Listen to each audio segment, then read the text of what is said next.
welcome back to another chapter of It Hurts to Hope by Inquisitory on AO3. Chapter 12, Reach for the Skies. Zelqua trails behind Scar and Mumbo as they walk down the path, idly listening to their conversation. The sun is warm as it falls around them, and he ruffles his wings slightly, wanting to spread them out as far as they can go and bask in the light. He hasn't flown since that silly, stupid scare with the rockets. Some part of him simply doesn't want to. Another part says that once he starts flying, what's gonna stop him? He could just fly away, off towards the distant horizon and whatever lies beyond. He knows he's not going to. There's nothing out there for him. So why these stupid doubts then? Maybe he thinks he won't because he doesn't want Mumbo and Scar to worry about him? Wonder if he'll come back? Risking a glance at the two, chatting animatedly about something or other, he dismisses the thought. They know he wants to stay. They have no reason to fear him leaving. So why hasn't he flown? It would make things a million times easier. Zelqua bites his lip, dragging his feet as he contemplates this new strangeness. Maybe you're just scared to be brave, a small voice whispers in his head, and he's almost bowled over by the realization. Zel? He looks up and realizes that he's stopped moving. Scar and Mumbo are giving him twin looks of concern from up ahead, and he shifts under their gazes. Are you alright? Mumbo asks, and he nods quickly, stepping from one foot to the other. I'm fine, it's just... He trails off, unsure how to phrase this without making it seem like he's sending them away. I think I'd like to fly. Alone? I mean, not that I have anything against you, it's just... It's been a while and you'd have to put on your elytras. Zel, it's okay. Scar gently interrupts with a smile, putting a hand on Zelqua's shoulder. We get it. Don't worry. You know the way back home? Zelqua nods, ignoring how Scar called it home, and how he immediately knows where he's referring to. Mumbo looks much more worried about letting him go on his own, but Scar tisks impatiently and moves his hand to Mumbo's elbow, dragging the man away down the path. Mumbo has enough time to blurt a farewell to Zelqua before they're both gone, leaving Zelqua alone with a half-baked plan. Frowning at the ground, and then at his wings, Zelqua finally decides that he's not going to delay the inevitable, and snaps them open. It feels so good to spread them, the purple feathers stretching out on either side, much longer than his arms. He's never measured them, but he knows that they're an impressive length. Crouching down, Zelqua blows a strand of hair out of his eyes and jumps. He's in the air within moments, wings beating powerfully as they strain to lift him up and away from the ground. As he gains more room, the beats level out until he's in the air, and he can spread them fully to catch a current and glide comfortably. The wind brushes through his hair and feathers, and Zelqua lets out a long breath as he lets himself relax into the familiar feeling of flying. It's been such a long time since he simply let himself enjoy the feeling, the air currents supporting him as he glides high above the ground. Folding his wings and tumbling into a roll, Zelqua lets out a bird-like cry of triumphant and loses himself to the sky. It's instinct to duck into dives and soar up at the last second, to twist and roll and fly like he's never flown before. He catches currents and shoots up towards the clouds, then spreads his wings and falls backwards until he's dizzy and can't see straight. It's glorious, it's freedom, and he never wants to stop. A shadow cuts through the corner of his peripheral vision, the slightest flash of something brown. He twists in that direction, breath catching in his throat as he falls into a position ready to either fight or flee. The shadow was a young woman with blonde hair held back by a pair of flight goggles. She grins at Zelka and waves, pausing in the air a few feet in front of him. The woman has wings, unlike any that Zelka's ever seen before. They're massive, with a wingspan that easily dwarfs his own. Mottled brown and coffee shades tumbling down together into something truly magnificent, speckled throughout with paler colors of gold and tan. False, he remembers is her name, and he's shocked that no one told him she was an avian. A normal one to boot, not whatever half-baked horror he's supposed to be. He lifts a cautious hand to wave at her, and she waves back again, a laugh falling from her lips and getting snatched up by the wind. She looks so lively, so at home against the backdrop of blue. "Race you!" she shouts, and those beautiful wings of hers fold tightly against her spine, sending her into a heart-stopping dive. Zelka, mostly from instincts and anything else, follows. He plummets after her, eyes stinging as the wind races past, tugging at his hair and tightly folded wings. False keeps falling, and the ground gets closer and closer. "False?" Zelka calls out, but the name is ripped from his lips by the unforgiving wind. He's positive she didn't hear him. "False!" The ground is getting closer. Zelka shoots the hermit a panicked look, but she seems unruffled, continuing her rapid descent without so much as a twitch. Is she going to pull up, or will she just let herself slam into the ground? A quick death and a quicker respawn? The hermit seemed not to place much importance on dying, but he knows it'll still hurt. Zelka can practically see the grass now.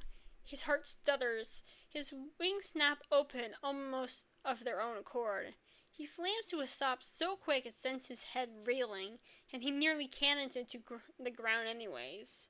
Catching the wind, Zelka raises back into the air and watches in shock and a little bit of awe as False's great wings burst open and she swoops back into the air, so close to the ground that her boots nearly brush the grass.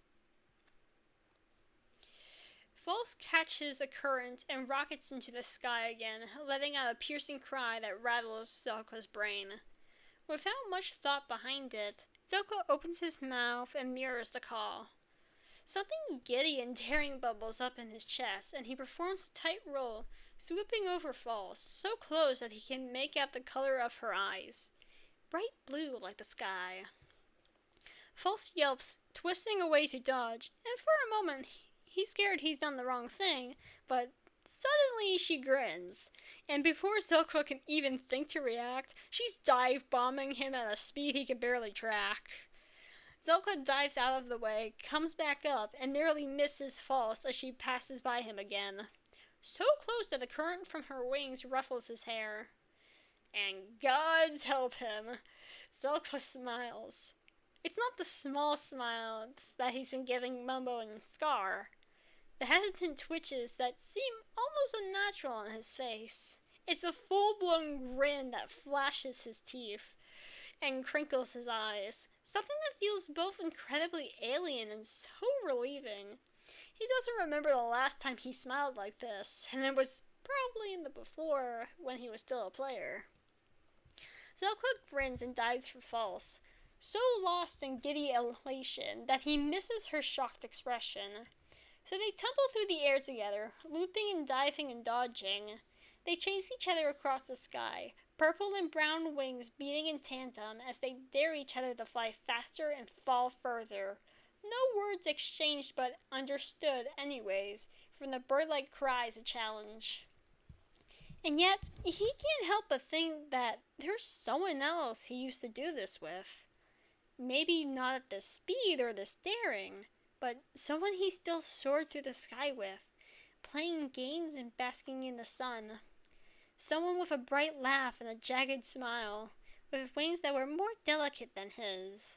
Someone who his heart yearns for, with a despair that nearly sends him from the sky.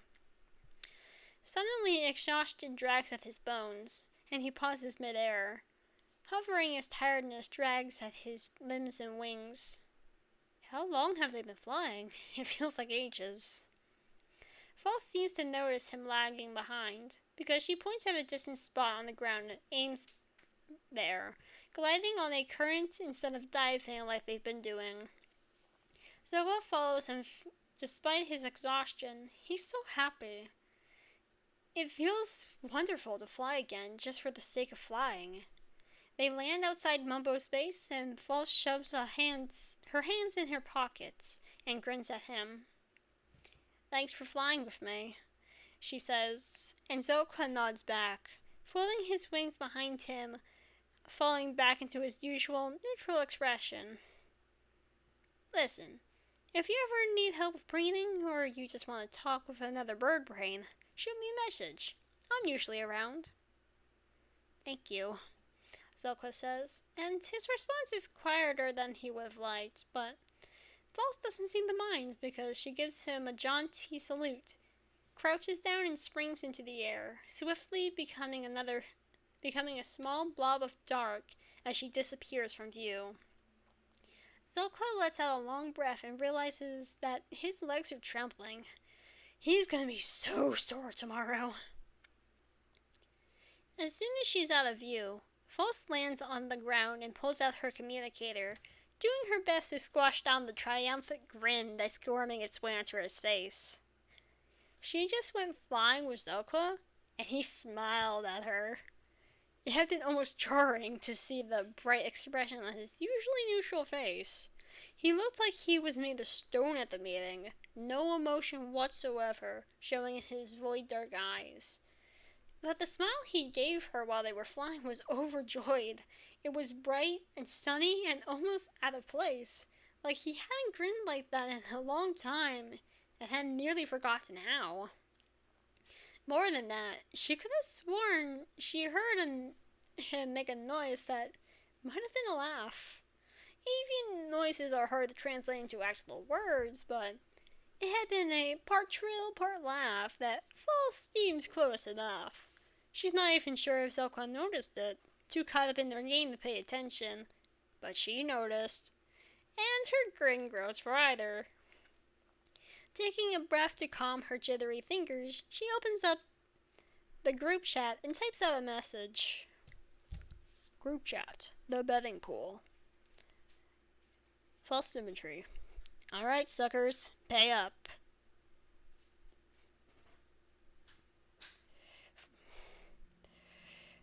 False symmetry. Guess who got Zelda to laugh?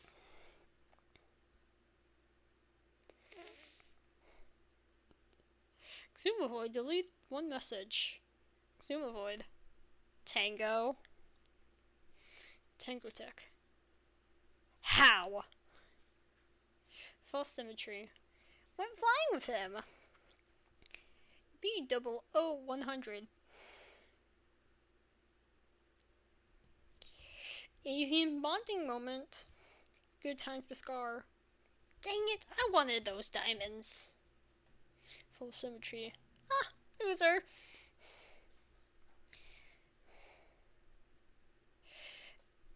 Tango Tech. New pool. Whoever gets Zell to open up about his tragic backstory gets the pot. Doc M77. That seems a bit intrusive. Doc M77. But just saying, it would be X. Xumavoid. Why me?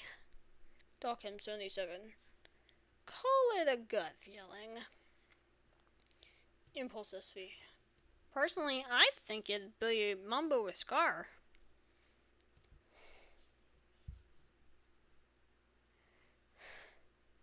Impulse SV. Though Mumbo is more likely. Mumbo Jumbo. What's that about me? Private messages. Doc M77. Doc M77. I think you should talk to Zelka. Exumavoid. I did talk to him. Exumavoid. At the meeting. Doc M77. You know what I mean. Exumavoid. You just want to win the betting pool. Doc M77. True. Doc M77. But I also think it would be good for you. Doc M77. And for Delqua. Doc M77. And as your friend to the physician and the only person on Hermitcraft other than Joe who knows your tragic backstory, I think you should talk to the Watcher. Zoovoid. Why does this feel like blackmail? Doc M77. I will tear a hole in the fabric of the universe's space-time continuum with my redstone if you don't talk to the Watcher. Zoomovoid. That's blackmail. Zoomovoid. Fine. Tomorrow. Doc M77. Wonderful. Now go to sleep. It's dark outside. Zoomovoid. Screw you, Doc. Doc M77. Sweet dreams. And that is the end of chapter 12.